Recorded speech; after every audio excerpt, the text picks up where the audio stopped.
Before I get into this video, I want you to take a good look at this guy right here. Now, I know I've gone over this before, but it really bears repeating. This is Dennis Hastert. According to his stats, he's the 51st Speaker of the United States House of Representatives from 1999 to 2007, representing Illinois' 14th Congressional District from 1987 to 2007. This guy right here is a convicted, in the judge's words, serial child molester. We are talking about third in line to be president of the United States. If Bush went down, if Cheney went down, he would be, quote unquote, the leader of the free world. And yet he is a convicted serial child molester. So my question to you and anybody who's going to watch this video is, if it goes to the third highest of the presidency, and that's just the things, the above board things that we know about government, how widespread is child molestation practices? How widespread is the abuse of children, sexual or otherwise? It's something people really need to start thinking about, because we all know the cliche, power corrupts, and absolute power corrupts absolutely. Third in line to the president of the United States, convicted child molester. Let that sink in. And now, that is a backdrop. I want to bring to you this article that's not just being reported by The Hill, not just being reported by RT, it's also being reported by CNN, by the Washington Examiner. Everybody's reporting this. So and we know that these aren't credible news sources. CNN is the communist news network or the Clinton news network. We know that mainstream media is in bed with the government. Government's in bed with mainstream media. They scratch each other's back. Mainstream media was co-opted back in the 70s by the CIA.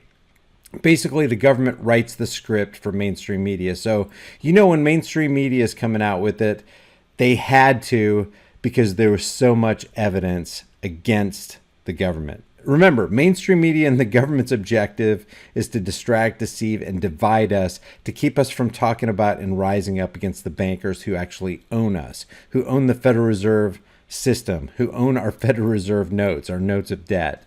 But in this case right here, when so many are reporting on it, it's because they have to report on it. There's too much pressure. There's too much evidence. If they don't report on it, then you can expose them very easily. The Hill's reporting House bill targets use of Pentagon networks for, wait for it, child pornography. And that's why I started off with this guy, Dennis Hastert.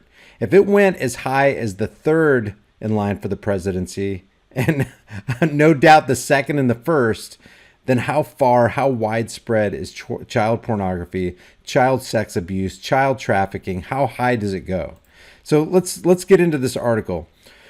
Representatives Abigail Spanberger, and let's talk about her for a second. Who is Spanberger? If you'll remember back a month or two ago, I brought her forward as one of the signers of Brian Babin's bill called the TAPS Act, which further solidifies red flag laws, those extreme risk protection orders where they're trying to take away guns because we got to protect the children. So we have a corrupt individual, Abigail Spanberger, a gun grabber, who's exposing and writing a bill to try to stop child pornography in the Department of Defense, in the Pentagon. Think about this, guys.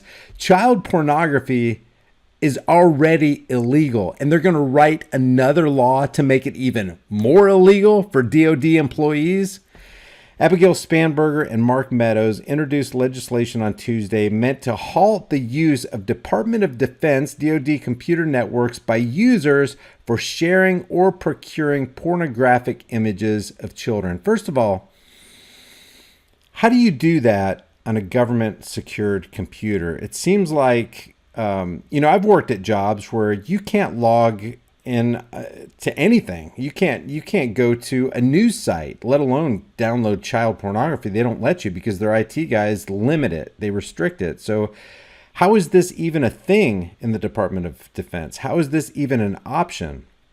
The End National Defense Network abuse was introduced in the wake of an investigation called Project Flicker carried out by U.S. Immigration and Customs Enforcement. This investigation identified over 5,000 individuals, including many affiliated with DoD, who were subscribed to child porn websites. not just exchanging pictures, subscribed to child porn websites in the Department of Defense, within the walls of the Pentagon. That's what's going on with our tax dollars. The Pentagon's Defense Criminal Investigative Services subsequently identified hundreds of DoD-affiliated individuals as suspects involved in accessing child pornography, several of whom used government devices to view and share the images. What kind of sicko do you have to be? Do you even know anybody in your life who would come close to involving themselves in child pornography? And yet these people, in the article later says that a lot of these people have high-level security clearances. These are trusted individuals within the Department of Defense, employees of supposedly the American people, not only sharing child pornography images, but subscribe to child porn websites. It's ridiculous. And now another government official, Spanberger and Meadows, are going to involve themselves in creating another law to make it even more illegal. Laws upon laws. This is why I always say, guys, government is cancer, and power corrupts, and absolute power corrupts absolutely. When you give somebody the reins of power on whatever level, they want more and more power, and they end up abusing that power. It's like Washington said, government is not eloquence, it's not reason, it's force. And like fire, it's a dangerous servant and a fearful master. You put that power in the hands of somebody, they inevitably abuse it. The End Network Abuse Act would require the Pentagon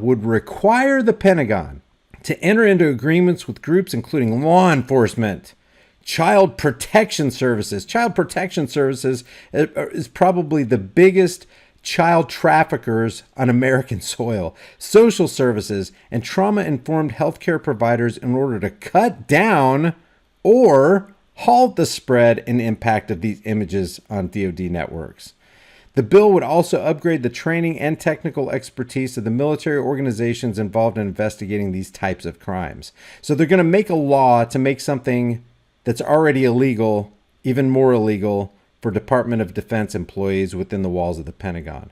Tax dollars are being spent to use network computers to view child pornography images and subscribe to child porn websites. Think about that, guys. And I always let your mind go back to Dennis Hastert. This is a reality. He was convicted as a child, a serial.